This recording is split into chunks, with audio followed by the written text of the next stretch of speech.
नमस्कार जी। आज जानने का हम और आप प्रयास करते हैं कि मध्य प्रदेश का इतिहास कैसा है। मध्य प्रदेश, जिसे भारत का हृदय प्रदेश भी कहा जाता है, 1 नवंबर 1956 को अस्तित्व में आ गया था।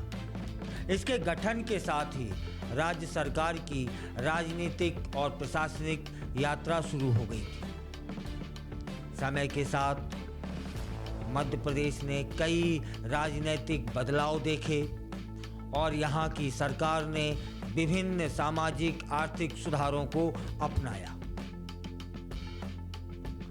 1956 में राज्य पुनर्गठन अधिनियम के तहत मध्य प्रदेश का गठन किया गया। मध्य प्रदेश का यह क्षेत्र मध्य भारत, विंध्य प्रदेश, भोपाल और महाकौशल जैसे अलग अलग भागों में बटा हुआ था। इस नए राज्य की राजधानी भोपाल बनाई गई, जबकि उच्च न्यायालय जबलपुर में स्थापित किया गया। पहले मुख्यमंत्री के रूप में रविशंकर शुक्ल को चुना गया, जिन्होंने राज्य के विकास की नींव रखी। मध्य प्रदेश में कई बार राजनीतिक उतार चढ़ाव आए। शुरुआत में भारतीय राष्ट्रीय कांग्रेस का दबदबा था, लेकिन समय के साथ अन्य राजनीतिक दलों जैसे भारतीय जनता पार्टी ने भी अपनी मजबूत उपस्थिति दर्ज कराई। 2003 में भाजपा के सत्ता में आने के बाद राज्य में राजनीतिक परिदृश्य में बड़ा बदलाव देखने को मिला। अब एक नज़र दौड़ाते हैं कि प्रमुख मुख्यमंत्री कौन कौन से थे और उनका योगदान क्या था। रविशंकर शुक्ल 1956 से 1957 उनका कार्यकाल। पहले मुख्यमंत्री थे जिन्होंने राज्य निर्माण की बुनियाद रखी।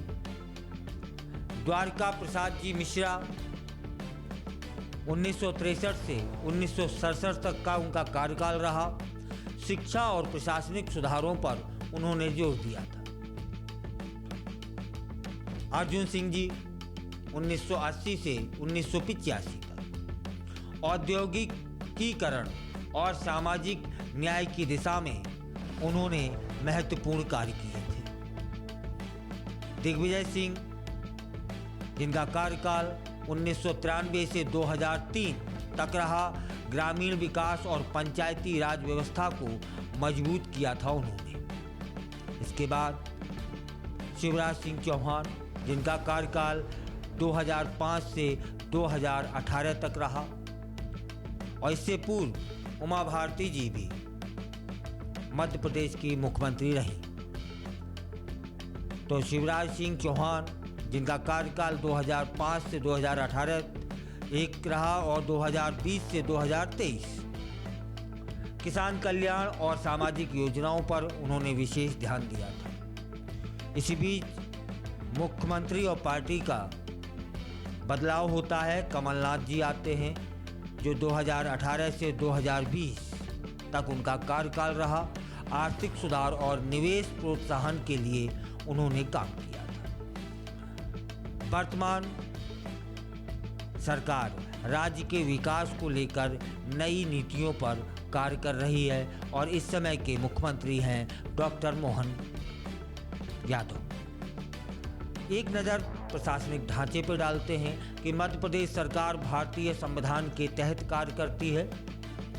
इसमें विधानसभा, कार्यपालिका और न्यायपालिका की महत्वपूर्ण भूमिकाएं होती हैं। एकल सदन वाली विधानसभा, जिसमें 230 सदस्य होते हैं।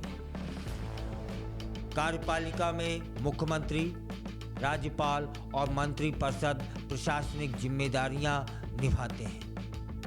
न्यायपालिका पर एक नज़र कि जबलपुर में उच्च न्यायालय और जिला स्तर पर न्यायालय कानून व्यवस्था बनाए रखते हैं। सरकार ने शिक्षा, स्वास्थ्य, बुनियादी ढांचे, कृषि और औद्योगिकीकरण पर विशेष ध्यान दिया है। राज्य में विशेष योजनाएं लागू की गई हैं, जैसे मुख्यमंत्री किसान कल्याण योजना, लाडली लक्ष्मी योजना, संबल योजना, रोजगार और स्किल डेवलपमेंट कार्यक्रम वहाँ चलाए जाते हैं।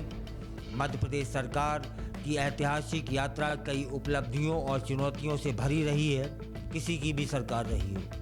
यह राज्य न केवल प्रशासनिक दृष्टि से बल्कि विकास की दृष्टि से भी निरंतर आगे बढ़ा है। भविष्य में भी राज्य की जनता के कल्याण और प्रगति के लिए कार्य सरकारें करेंगी। ऐसा है मध्य प्रदेश का इतिहास।